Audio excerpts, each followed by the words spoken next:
senin gönlüm kuşa dönüp uçup varmış. Güdün güyde tutun ömrüm kalkını geçip varmış.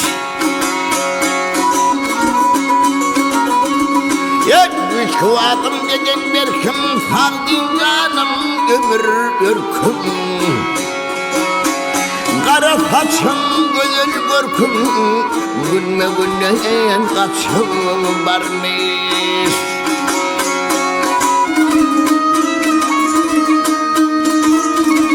Ay fark etmez karanağını, fark etmez karanağını, sayılmaz yakın arağı.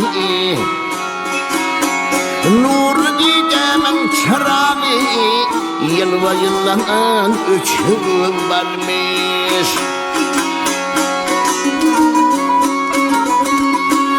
Aframa uymuşum canım, kulağım kanlı alanım. Ayet okudum Kur'an'ın, dilim dürler taşıp varmış.